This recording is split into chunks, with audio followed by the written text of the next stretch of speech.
Hi friends, welcome back to my channel. Friends, हम लोग PGPP को लेकर डील कर रहे थे। प्रीवियस क्लास में हमने 35D कंप्लीट किया था। 35D से रिलेवेंट कुछ केस लॉज है, वो केस लॉ हम नेक्स्ट क्लास में डील करेंगे। आज हम लोग कुछ छोटे छोटे टॉपिक करते हैं, लाइक 35DD, 35DA। आज हम लोग उसको डील करेंगे। तो today is video number 32 and today we are going to discuss section 35DD and section 35DA। ये DA आपका VRS को लेकर है और ये आपका आता है amortization of expenses incurred at the time of amalgamation। ये amalgamation के expenses को जो amortize करते हो उसको लेकर आता है, amortization of amalgamation और demerger expenses।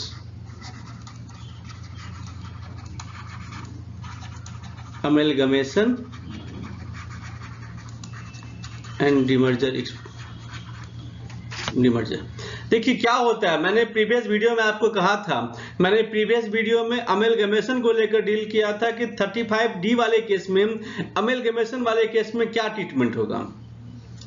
मैंने डिमर्जर के ऊपर नहीं कहा था। अब ये मान के चलिए कि जो रूल अमेलगमेशन के लिए है वही रूल डिमर्जर के लिए भी एप्लीकेबल होगा। प्लीज नोट, जो रूल अमेलगमेशन के लिए है वही रूल डिमर्जर के लिए भी एप्लीकेबल होगा। हम लोग जहां जहां भी रीड करेंगे हम लोग इसको ऐसे ही समझेंगे। देखिए आइए, अब मैं आज का क्लास शुरू करता हूं। मैंने प्रीवियस क्लास में क्या कहा था, जब कहीं भी अमेलगमेशन होता है तो अमेलगमेशन में क्या होता है, अमेलगमेटिंग कंपनी समाप्त हो जाती है। एक बार वो जो 35D का जो अमेलगमेशन का ट्रीटमेंट था, पहले मैं आपको वो बताऊंगा, फिर मैं 35DD को लेकर मैं डील करूंगा। अमेलगमेशन में क्या होता है, अमेलगमेशन में दो कंपनी होती है। एक होती है अमेलगमेटिंग कंपनी जो सीज टू एग्जिस्ट हो जाती है, और ये क्या होता है, अमेलगमेटेड कंपनी, ये कंटिन्यू करता है और ये आपका सीज टू एग्जिस्ट, ये आपका बंद माने ये आपका खत्म हो जाता है, सीज टू एग्जिस्ट।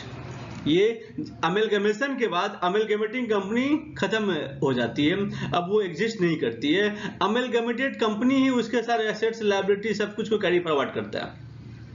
तो 35D में क्या था, 35D में था कि यदि अमेलगमेटिंग कंपनी के कुछ बेनिफिट 35D का ले रहे हैं, 35D में जो एमोर्टाइजेशन और प्रिलिमिनरी एक्सपेंसेस था।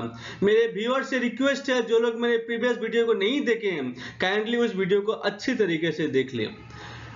तो देखिए क्या होता है ना कि 35D में क्या था, 35D में अमोर्टाइजेशन और प्रिलिमिनरी एक्सपेंसेस था। सर्टेन स्पेसिफाइड एक्सपेंडिचर थे जिसका आपने यदि वो एक्सपेंडिचर किया है before commencement of business and after commencement of business, setting up of new unit और एक्सपेंशन ऑफ अंडरटेकिंग, उसके लिए जो भी आपने खर्च किया है, तो जो स्पेसिफाइड एक्सपेंडिचर जो आपने खर्च किया है वो आपको 1/5 करके एवरी ईयर मिलता है, up to maximum of 5 years.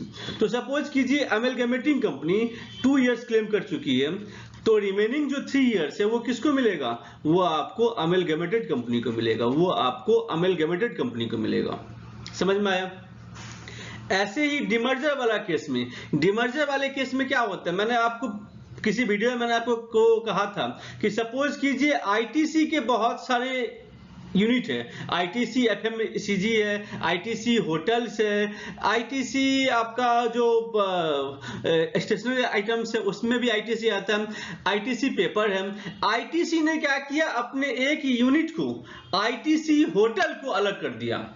ITC ने क्या किया, अपने एक यूनिट को अलग से कर दिया, तो उस एक यूनिट को आईटीसी से अब आईटीसी होटल बन गया। तो ये जो आईटीसी होटल बना ये आपका रिजल्टिंग कंपनी हो गया। सपोज कीजिए ये आपका आईटीसी लिमिटेड है। क्या हुआ, आईटीसी ने अपने अंदर से क्या किया, आईटीसी होटल लिमिटेड को बाहर निकाल दिया। तो क्या हो गया, आईटीसी होटल लिमिटेड क्या हो गया, रिजल्टिंग कंपनी हो गया, और आईटीसी लिमिटेड क्या हो गया, डिमर्ज्ड कंपनी हो गई। बट क्या ये आईटीसी का सीज टू एग्जिस्ट हो गया, नहीं, ये आईटीसी कंटिन्यू रहा, ये आईटीसी कंटिन्यू रहा। समझ में आया? ये आईटीसी कंटिन्यू रहा। तो यदि 35D का जो बेनिफिट है, जो 35D में जो आप एक्सपेंसेस क्लेम कर रहे थे 1/5 करके, वो क्या होगा एज पर 35D, वो किसको मिलेगा? एमलगमेटेड कंपनी को मिलेगा। वैसे ही 35D जो आपका डिमर्ज कंपनी से यदि वो रिलेवेंट है, यदि वो डिमर्ज कंपनी से रिलेवेंट है, यदि आईटीसी होटल को लेकर पब्लिक इशू किया गया था उससे रिलेवेंट है, तो ये पूरा का पूरा आईटीसी होटल लिमिटेड को ट्रांसफर हो जाएगा फॉर द रिमेनिंग 3 इयर्स। तो आप लोग ये देखिएगा कि जब कभी भी टैक्सेशन में जहां जहां अमेलगमेशन का फॉर्मूला है, वहीं डिमर्जर का, दोनों का सेम रूल एप्लीकेबल होता है, सेम कंसेप्ट एप्लीकेबल होता है। समझ गए?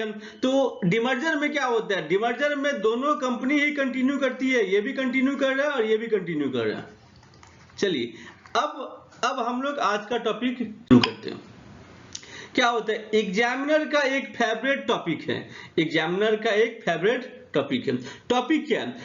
एग्जामिनर क्या कहता है कि legal expenses, fees paid to lawyer for drafting scheme of amalgamation और डिमर्जर। ये क्या है? ये एग्जामिनर का एक फेवरेट टॉपिक है। क्या होता है? आपने लॉयर को फीस पे किया, एसएससी ने लॉयर को फीस पे किया अमेलगमेशन के स्कीम को ड्राफ्ट करने के लिए, तो सपोज कीजिए फीस पे किया गया ₹10 लाख का। तो देखिए ये आपका हो गया अमेलगमेटिंग कंपनी और ये आपका हो गया अमेलगमेटेड कंपनी। समझ गया? अब क्या हो गया? अमेलगमेटिंग कंपनी क्या होती है? सीज टू एग्जिस्ट होती है। तो जिस साल आपने यदि सपोज कीजिए 1 सितंबर 2022 से amalgamated company continue to exist हो गया और amalgamating company cease to exist हो गया, तो आपने जो fees paid to lawyer for drafting scheme of amalgamation, जो आपने लॉयर को फीस पे किया था अमेलगमेशन से रिलेवेंट, अमेलगमेशन करने के लिए जो भी आपने खर्च किया था उसका बेनिफिट आपको मिलता है। किसमें मिलता है? सेक्शन 35DD में। किसको मिलता है? गौर से सुनिएगा, किसको मिलता है? जिसने खर्च किया था, जिसने खर्चा किया था, कितना मिलेगा? 1/5 allowed every year, 1/5 of deduction allowed every year, या 1/5 of expenditure, better word expenditure। आपको 1/5 of खर्चा मिलेगा एवरी ईयर, 1/5 of खर्चा एवरी ईयर मिलेगा। तो आप मुझे बताइए, आपको क्या लगता है ये 10 लाख रुपीज किसने पे किया होगा? 10 लाख का 1/5 कितना हो गया? 2 लाख रुपीज। तो सपोज कीजिए यदि अमेलगमेटिंग कंपनी 2 लाख रुपीज पे किया है, तब क्या होगा? अमेलगमेटिंग कंपनी 2 लाख रुपीज पे किया है, तो क्या होगा? ये जो अप्रैल से लेकर सितंबर तक ये कंपनी तो उस फाइनेंशियल ईयर में एग्जिस्ट कर रही है, उसके नेक्स्ट फाइनेंशियल ईयर से वो एग्जिस्ट नहीं करेगी। 1 सितंबर 2022 तक एग्जिस्ट करे, इसका मतलब हो गया कि उस फाइनेंशियल ईयर में वो एग्जिस्ट कर रही है। तो ये 2 लाख का छूट किसको मिलेगा? अमेलगमेटिंग को मिलेगा या फिर अमेलगमेटेड को मिलेगा? अमेलगमेटिंग कंपनी को मिलेगा, सिंस इसने खर्चा किया था 2 लाख रुपीज फर्स्ट ईयर। अब क्या हो गया? अमेलगमेशन कंप्लीट हो गया, तो सेकेंड ईयर से ये तो 2 लाख रुपीज तो 5 इयर्स तक मिलेगा, तो सेकेंड ईयर से क्या ये अमेलगमेटेड कंपनी को मिलेगी? सोचिए, आंसर बताइए, क्या ये अमेलगमेशन कंपनी को मिलेगी? सेकेंड ईयर से 2 लाख का बेनिफिट, 2 लाख का डिडक्शन क्या अमेलगमेटेड को मिलेगी? मैंने आपको क्या कहा था कि जो खर्च करता है उसी को छूट मिलेगा। लॉ में कहीं ऐसा नहीं लिखा हुआ है कि अमेलगमेशन के बाद वो छूट अमेलगमेटेड कंपनी को मिलेगी। तो नॉर्मली क्या होता है? नॉर्मली जब कहीं भी अमेलगमेशन होता है तो अमेलगमेशन में अमेलगमेशन के लिए जो भी एक्सपेंसेस होते हैं वो कौन करता है? वो अमेलगमेटेड कंपनी करता है। एक प्रैक्टिकल एग्जांपल के साथ में आपको मैं कहता हूँ, book bond limited. Book bond बहुत बड़ी कंपनी थी, उसका अमेलगमेशन हुआ था HUL से, हिंदुस्तान यूनिलीवर से। अब मुझे ये बताओ, ये जो अमेलगमेशन के लिए से फॉर 50 लाख रुपीज एक्सपेंसेस हुए थे, तो ये 50 लाख कौन खर्च किया है? ये 50 लाख कौन बियर किया होगा? BB लिमिटेड किया होगा, ब्रुक बॉन्ड किया होगा, या HUL किया होगा? यदि ये ब्रुक बॉन्ड किया होगा तो 10 लाख तो फर्स्ट ईयर में मिल जाएगा, लेकिन 40 लाख लैप्स हो जाएगा, 40 लाख रुपीज लैप्स हो जाएगा। तो होता क्या है, जब कहीं भी अमेलगमेशन होती है तो जो कुछ भी खर्चा होता है वो आपका अमेलगमेटेड कंपनी करती है, वो आपका अमेलगमेटेड कंपनी करती है। यदि अमेलगमेटेड कंपनी ने खर्चा किया तो मैंने क्या कहा था, छूट किसको मिलेगा? जो खर्च करेगा। तो 10 लाख रुपीज HUL को first year, 10 lakh second year, 10 lakh third year, इस तरह से 5 ईयर्स तक उसको मिल जाएगा। HUL को छूट मिल जाएगा अंडर सेक्शन 35DD। जो आपने एक्सपेंडिचर किया था on the scheme of amalgamation, उसके लिए आपको छूट मिल जाएगा। मेरे ख्याल से ये पॉइंट क्लियर हो गया। डिमर्जर वाले केस में क्या होता है, ITC से ITC होटल बना था, ITC से ITC होटल बना था, तो क्या लगता है आपको किसने खर्च किया होगा? ITC लिमिटेड खर्च किया होगा, बिकॉज ITC होटल तो उसका एक नया पार्ट है, नया विंग से उसी के अंदर मिला हुआ। डिमर्जर मतलब क्या हुआ, अपने पार्ट को एक अलग कर देना। आपके अंदर 5 सेगमेंट है, एक सेगमेंट को आपने बाहर कर दिया। तो ये डिमर्जर वाले केस में ये जो स्कीम ऑफ डिमर्जर ड्राफ्ट कर रहा होगा, जो भी लीगल एक्सपेंसेस होंगे वो कौन कर रहे होंगे? ये आपका कौन करते हैं? नॉर्मली डिमर्ज कंपनी करती है। तो 35DD में क्या लिखा गया है कि जो खर्च करेगा उसको मिलेगा। तो मान लीजिए यदि ITC होटल, ITC और ITC होटल, तो खर्च यदि ITC करेगी तो कोई प्रॉब्लम नहीं है। ITC तो कंटिन्यू टू एग्जिस्ट है, ITC तो कंटिन्यू रह रही है, बिजनेस तो बंद नहीं हो रहा है, इसीलिए 35DD में ITC आराम से बेनिफिट उठा लेगा। लेकिन ये केस अमेलगमेशन केस में एप्लीकेबल नहीं होगा यदि एक्सपेंसेस अमेलगमेटिंग कंपनी किया, because amalgamating company is cease to exist, amalgamated company बंद हो जाएगी। ठीक है, आइए मैं इसको अपने लैंग्वेज में आपको मैं लिखाता हूं, देखिए आप इसको नोट कीजिए प्लीज। देखिए, डिडक्शन और एक्सपेंडिचर इनकर्ड इन द इसकी डिडक्शन, देखिए लिखिए डिडक्शन / एक्सपेंडिचर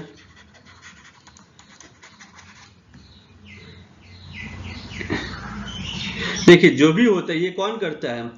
प्रैक्टिकली जो मैंने आपको कहा था, expenses are incurred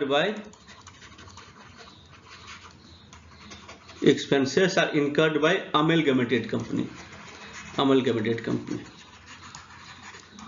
मेरे एग्जांपल में जो मैंने कहा था HUL, जब ब्रुक बॉन्ड और HUL का होगा तो अमेलगमेटेड कंपनी करेगा। यदि अमेलगमेटिंग कंपनी किया तो कैरी फॉरवर्ड नहीं होगा अमेलगमेटेड कंपनी के पास में, जो खर्च किया उसी को बेनिफिट मिलेगा। तो जस्ट फर्स्ट ईयर बेनिफिट मिलेगा, उसके बाद नहीं मिलेगा। ठीक है, but no problem in case of demerger, no problem in case of demerger, as both demerged and resulting company continues its business। समझ में आ गया? तो इस केस में कोई प्रॉब्लम नहीं होगा। देखो अब मैं दिखाता हूं, इन केस इसमें खर्च किसको, इसमें छूट किसको मिलेगा? छूट उसी को मिलेगा जो खर्च करेगा।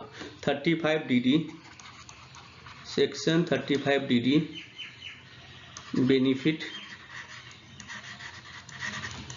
is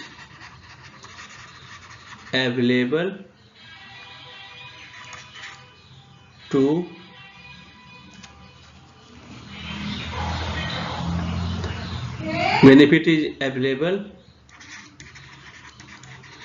by the assessee who incurred the expenditure। There is no concept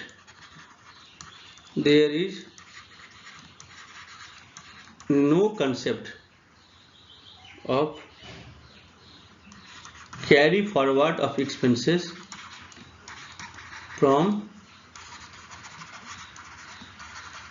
amalgamating to amalgamated company। ये जो मैंने आपको लिखाया है मैं आपको अपने लैंग्वेज में लिखाया हूँ, आप चाहो तो आपको ये अंडरस्टैंडिंग कर लो, मतलब आप लोग समझ लो, आप चाहो तो इसके लैंग्वेज को चेंज कर दो, जो आपको ठीक लगे वैसा करो, बट मतलब ये है, कंसेप्ट ये है, लॉजिक ये है, मैंने आपके साथ में लॉजिक में डील किया। आइए हम लोग आगे बढ़ते हैं बीआरएस को लेकर।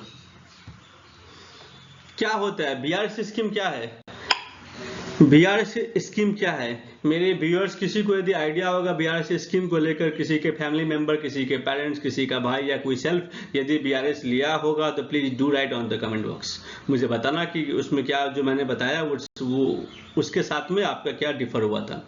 बीआरएस क्या होता है, बीआरएस स्कीम क्या होता है, वॉलंटरी रिटायरमेंट स्कीम।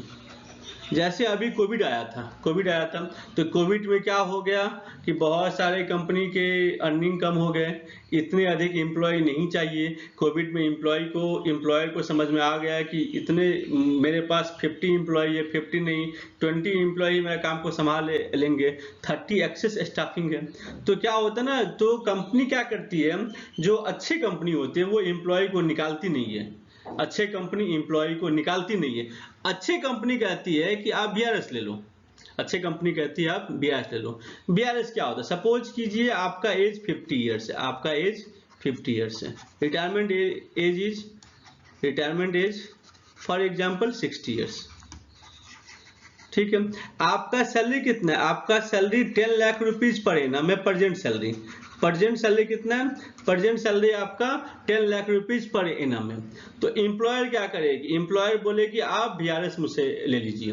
तो एम्प्लॉयर कैसे बीआरएस देगी, नॉर्मली बोलेगी तो 10 लाख रुपीज पर एनम में 10 ईयर्स का सर्विस है, टोटल आपका बनता है 10 lakh into 10 years equal to 100 lakh.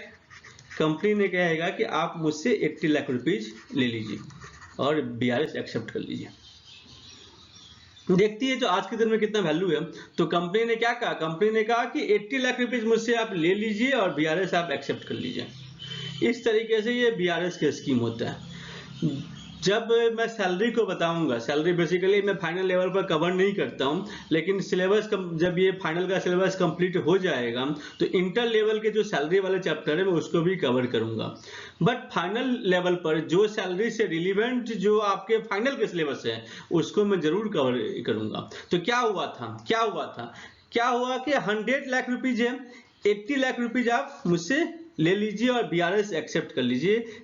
BRS का यही फंडा है, कंपनी ऐसे ही करती है। सैलरी में क्या होता है, सैलरी में एक आपका सेक्शन 10 आता है, सेक्शन 10 और उसका पार्ट क्या मुझे भी याद नहीं आ रहा है। सेक्शन 10 में क्या कहा गया, सेक्शन 10 में कहा, आई थिंक 1010C है। सेक्शन 10 में कहा गया है कि जो भी आपको बीआरएस से पैसा मिलता है वो आपका एग्जेम्प्ट होता है अप टू 5 लाख। सेक्शन 10 में क्या कहा गया है, सेक्शन 10 में क्या कहा गया है कि BRS amount exempt under section 10 up to ₹5 lakh, 5 lakh तक आपका एग्जेम्प्ट है जो आपको बीआरएस से पैसा मिलता है। समझ में आ गया। ऐसे ही एक कंसेप्ट आपका रिलीफ को लेकर है, रिलीफ 89। ये रिलीफ क्या होती है बताइए, तो रिलीफ क्या होती है, सेक्शन 89 का रिलीफ क्या है, रिलीफ ये है आपका सैलरी टैक्सेबल कब क्या होता है, सैलरी आपका टैक्सेबल होता है salary on receipt basis, either आपको एरियर मिल रही है या एडवांस मिल रही है। सेक्शन 89 एप्लीकेबल कब होता है, जब आपको सैलरी आइदर तो एरियर मिलती है या एडवांस मिल रही है। इस केस में क्या हो रहा है, इस केस में सैलरी आपको एडवांस से मिल जा रही है, 10 साल की सैलरी आपको एडवांस में मिल जा रही है। तो इस केस में भी क्या होगा, रिलीफ एप्लीकेबल होगा। इस केस में भी क्या होगा, रिलीफ एप्लीकेबल हो जाएगा।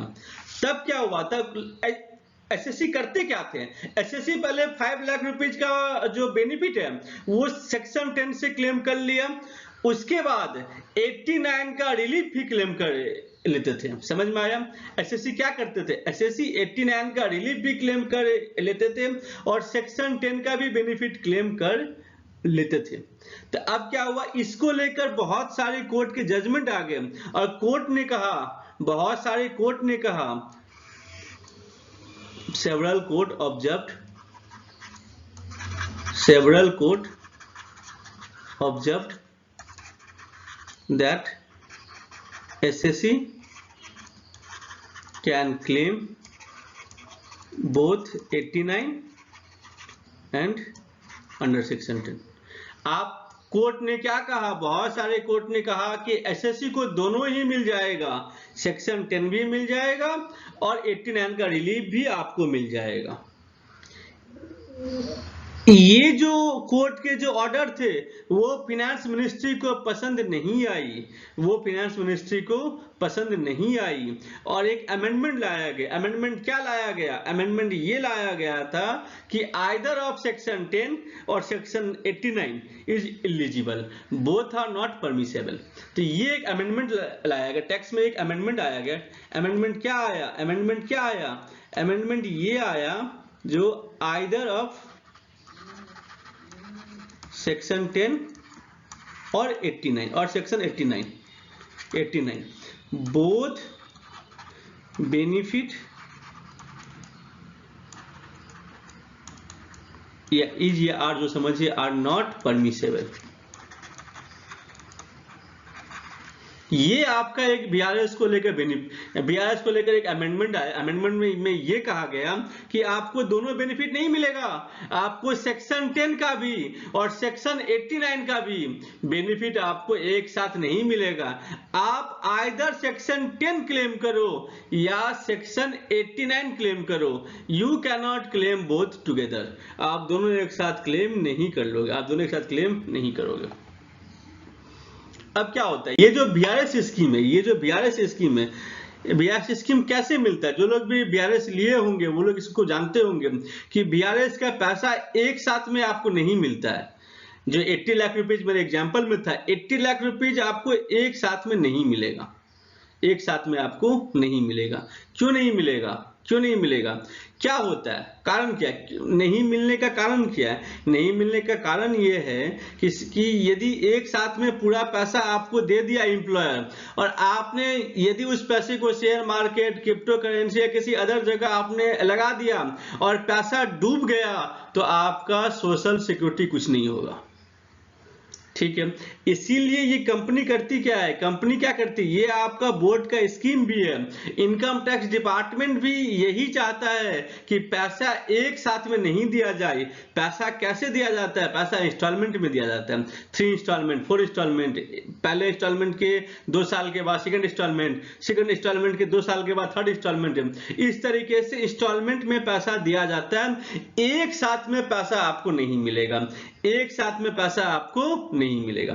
जैसे सपोज कीजिए जो 100 करोड़ का बीआरएस है, 100 करोड़ का बीआरएस कंपनी ने अनाउंस किया था, तो क्या होगा, 100 करोड़ जो बीआरएस का पैसा है वो एम्प्लॉयर एक साथ में नहीं देगी, एम्प्लॉयर एक साथ में नहीं देगी। सपोज कीजिए एक्सपेंसेस आपने एक्सपेंसेस जो 100 करोड़ का किया है, ये क्या होगा, ये एक साथ में नहीं दिया जाएगा।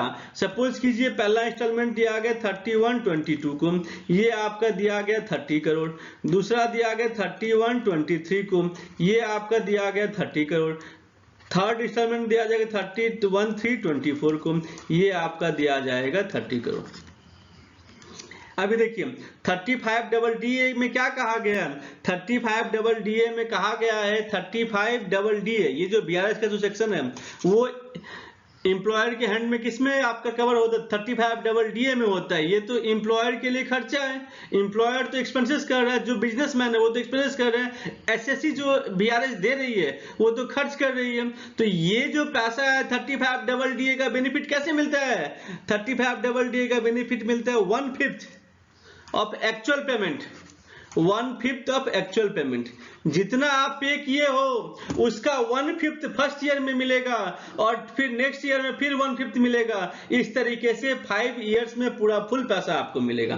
तो सपोज कीजिए मेरा जो एग्जांपल था 31/3/2022 को आपने 30 करोड़ रुपीज आपने पे किया। 30-30-40 सॉरी 140 हो गई, 100 करोड़ होगा। तो 30-30-40 तो आपने जो 31 मार्च 2022 को जो 30 करोड़ रुपीज पे किया तो उस साल में कितना का छूट मिलेगा आपको? उस साल में मिलेगा 1/5 मतलब 6 करोड़। 6 करोड़ का छूट आपको उस साल मिलेगा। नेक्स्ट ईयर क्या हुआ था? नेक्स्ट ईयर 23 में आपने 30 करोड़ और पे कर दिया तो फिर आपको कितना छूट मिलेगा? 6 करोड़ तो प्रीवियस वाले का प्लस 6 करोड़ इस टाइम का, टोटल 12 करोड़। समझ गए? फिर क्या हो गया 31/3/24 में आपने क्या किया था? 40 करोड़ पे किया था तो कितना का छूट मिल जाएगा? 60 करोड़ इस साल का, 6 करोड़ 31/3 ये वाले पेमेंट का, 6 करोड़ ये वाले पेमेंट का और आपका 40/5 8 करोड़ ये वाले पेमेंट का 20 करोड़। तो क्या होगा 35DDA का बेनिफिट कैसे मिलता है? Deduction on actual payment basis. तो इसका टैक्स ट्रीटमेंट क्या है? 35DDA का टैक्स ट्रीटमेंट क्या है? जो भी VRS के ऊपर एक्सपेंसेस करते हो उसका छूट कैसे मिलता है? 1/5